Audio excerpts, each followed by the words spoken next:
There's something special about a piano quartet. You have a piano and you add 3 other players. You have a meeting of minds and everyone's on an equal footing because each player gets to have their moment in the sun, even the pianist. And of course, as a pianist, I like that. So it's Piano Quartets today on A Note to You.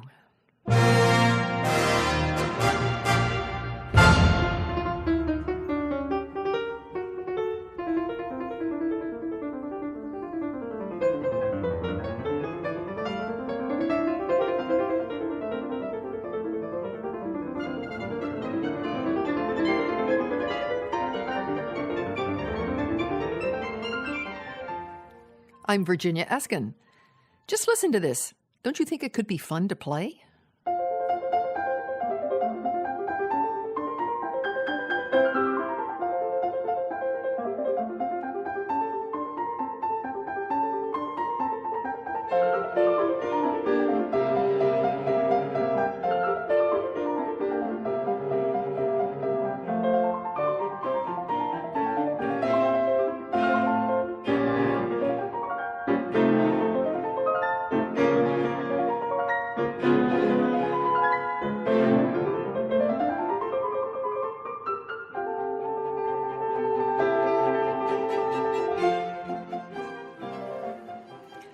Well, the reason I think it's fun is because, first of all, string players have a tendency to be depressed because they always think the piano is going to cover them up, and they're rather paranoid about it, in fact. So why do I think a piano quartet would be fun? Well, because the string players are going to get each a piece of the action. So that puts them in a better mood, for starters. The cellist doesn't feel that he's just, blonking along, and the violinist is going to be exposed with good melodies and solo passage work. And then the viola in a piano quartet is also an equal. And what happens when you play piano quintets is that the string players sort of are subsumed, and it becomes 4 against 1, and the pianist doesn't really get a lot of solo work. It becomes more of a kind of an orchestral equation. And of course, in a trio, it's very beautifully divided. That's maybe the best, and the best literature in chamber music is for piano trio. But I've really gotten very taken by piano quartets. In fact, I'm having a fantasy about just doing nothing but that in life. I just have to find 3 string players who are like-minded. Now, the first concert pianist to be interested in piano quartets would be Mozart, and he wrote 2 crack ones in the year 1756. They are very beautifully crafted, and because they're played all the time, I'd like for you, as our listener, to sort of get to know a little bit of the more unusual piano quartets. So we've sort of looked through the stock and come up with some unusual ones. The first one will be this one that was composed a little bit later in 1816. Schubert's in a good mood. It's 12 years before he's going to die, and he's in love with a pretty soprano, the daughter of a mill owner, and her name is Therese Krob, and he's in a very good mood due to her being a good singer, and she sings his songs, and he sketches out this little piano quartet. It's only in 1 movement, though, because he didn't think that it was an important piece, alas. But we have a short piece. It starts with a slow Adagio, and it starts with a wonderful big sort of arpeggio, and then goes to a diminished chord, and then a C7th, and then back to F major, and starts away. And that goes on for about 3 minutes, and then that part that we just heard, which is really, when I say it's a lot of fun, it is, because Schubert's music lays under the hand, so it sounds much more brilliant than it really is. I just think it's a delightful piece. So lend me your ears. Here's Schubert's Piano Quartet.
That was Schubert's Piano Quartet. And I couldn't help but think as I was listening to it that he got a lot of good ideas from that little piece, even though it's only in one movement, because he goes on to write the great Trout Piano Quintet, and then, of course, he added a bass. And the piano quartet that we just listened to does not have a bass on the bottom. The cello has to go quite low. And I hope you enjoyed all of those cute little runs. And I also heard what he does in this piece. He puts the piano way up on high, as he's going to do in the Trout. But in this piece, he had the piano playing in tenths. Whereas in the Trout, he goes... They're in unisons. So that's Schubert's effort at a piano quartet, and I think it's very likable. Then it turns out that a lot of composers, Beethoven wrote 4 piano quartets, Mendelssohn cranks out 3, and Fanny even wrote one too, his sister. Brahms writes 3 great piano quartets, Dvorak pens 2, Schumann pens 2, and our good old friend Fauré, he even writes 2. And there are many more that you can look into if you want to. Those are some of the highlights. But now we're going to turn and we're going to jump actually about 75 years because I want you to hear a really unusual piano quartet written by a Czech composer named Josef Suk. And this is a wonderful piece. It's written when he's only 17 and he was a student of Dvorak. The year is 1891 and he's been given an assignment at the conservatory to write something for piano. It's not clear, and he sets quite a task for himself. He writes a piano quartet, and at first, Dvorak is a little upset, but after he hears the first movement, he stopped and walked up to Suk, kissed him, and in one word he said, "Chlapik," which in Czech means fine fellow. And I think you'll have the same reaction. When I first heard it, I really wanted to learn it myself. Here's the first movement of Josef Suk's piano quartet in A minor.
wonderful musical romp. That was Suk's piano quartet, played by the Domus Ensemble.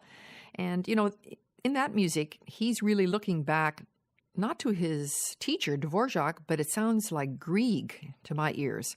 And did you hear how different the string writing was? Right out of the box, the string players actually have the ball. And that would reflect the fact that Suk was a string player himself. But the piano writing is very strong and very rapturous and very satisfying for a pianist to play. But by the time the piano quartet form evolves from Schubert's notion of it, it really has become what I've been saying before. It's an equal opportunity experience. I'm Virginia Eskin, and we're investigating the sound of piano quartets today on A Note to You. If you have comments about the program, just write. Our address is A Note to You, care of WGBH Radio, 125 Western Avenue, Boston, Massachusetts, 02134. The email address is anotetoyou@wgbh.org. And please give us the name of your public radio station so we know where you are. A Note to You is made possible by the friends and alumni of Northeastern University.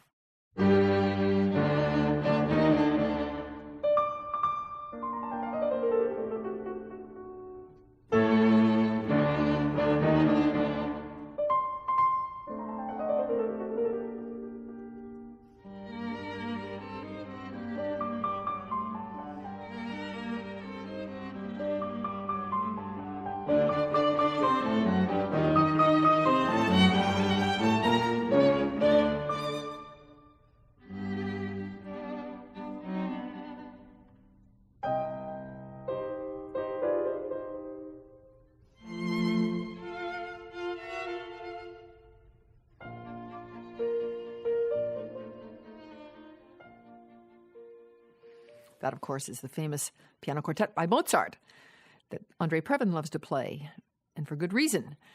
But now I want you to hear Schumann's piano quartet. And the reason that I put Suk before Schumann was because you'll recall that Schubert really had a lot for the piano to say.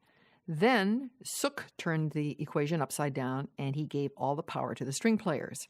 But now when you hear the Schumann, you'll see why we're doing this, because Schumann divvies up the power equally. The string players all have individual songs to sing, and the piano sometimes is out in front, but sometimes is really underneath the string players. And it starts very unusually. And apparently, in 1842, Schumann was in a good mood. He wasn't terribly sick, and he wrote his great piano quintet. It was in the nice key of E flat, which is healthy key. And apparently, a month later, in October, his sleep was disrupted, and he still had more creativity in the key of E flat in his head, so he wrote this piano quartet. It's a wonderful piece, and it's very different, whereas the quintet starts with everybody together.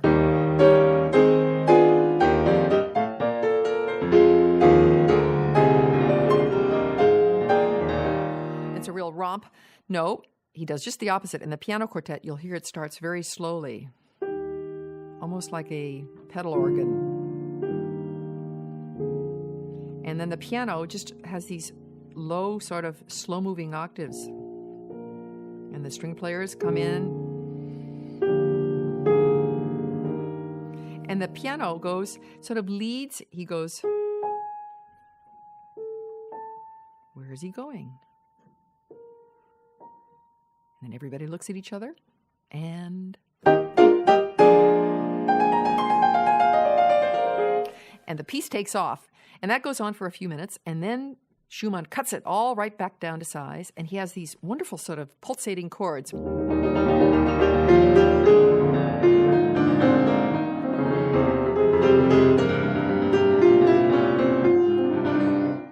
And, of course, when any composer does that, it really turns us on. Because if it were half the tempo, if it were going... But if you double that up, it's kind of manic and it's very exciting. Of course, it's hard for the piano because you have to really be on your toes. And then the string players imitate that. So it's an extremely athletic and very unusual first movement, because first movements tend to be kind of majestic. It's all that excitement usually comes in the third or fourth movement. But Schumann is really turned on. So listen to the first movement of his piano quartet Opus 47.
Schumann's Piano Quartet in E-flat, played by Alexandra Rabinovich, Dora Schwartzberg, Nobuko Oimai, and Natalia Gutmann.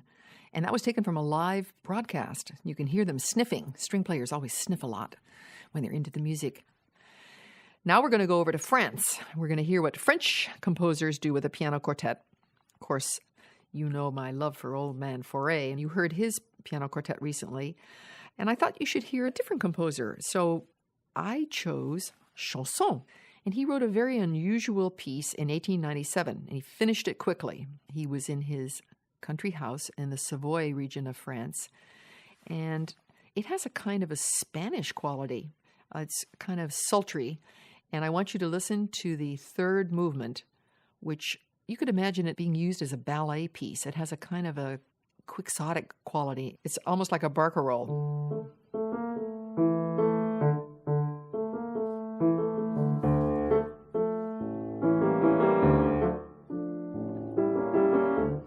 Beautiful sort of effect, I think. And the cello has the melody here, and the piano is put into his place. He's in the background. I'm not sure I'd like to play this piece, but I want you to hear it. Here's Chausson's third movement of his piano quartet.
So that was Chausson's idea of a piano quartet.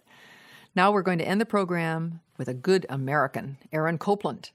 And it's sort of an interesting piece. You don't think of chamber music in connection with Aaron Copland. We think of the great ballet and orchestral music that he's much better known for. But apparently he was in Tanglewood in 1950, and of course he had a long association with Tanglewood. He was there as a student with Leonard Bernstein when Koussevitzky was the conductor, and he had been commissioned to write a chamber music piece, and so he chose piano quartet form.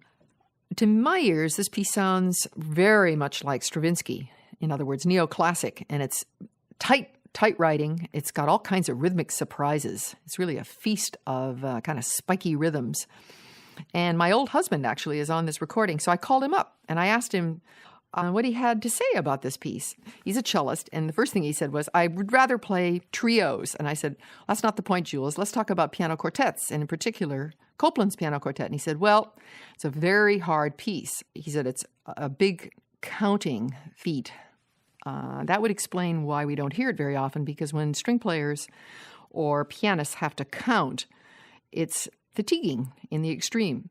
So when you listen to it, just imagine that you're looking at the music and the time signatures are changing, 6/4, 8/4, and 9/3. That becomes a very intellectual exercise for musicians, and they tend to pass over music that requires that of them. But I think this is a good piece. I think it's strong. None other than Michael Steinberg, who was the music critic in Boston for many years, thinks it's a very, very good piece. He thinks it's prophetic and has a very American sound. So let's end our program with Aaron Copland's version. We're going to hear the second movement, which has all the spiky rhythms that I want you to listen for. Here it is, played by the Boston Symphony Chamber Players.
That was Aaron Copland's piano quartet, The Middle Movement, played by the Boston Symphony Chamber Players.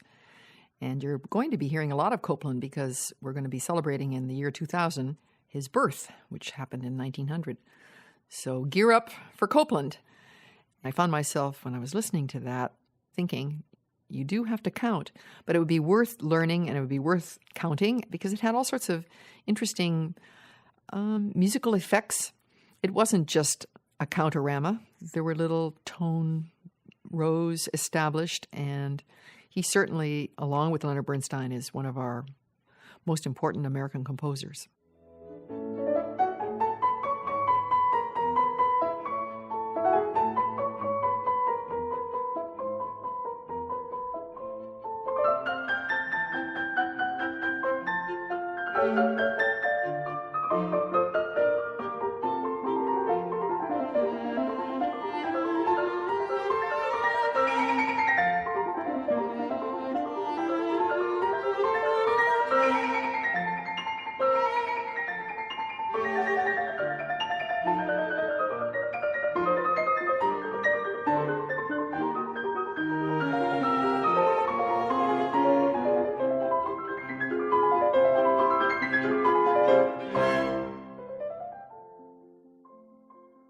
Well, that concludes our program on piano quartets today.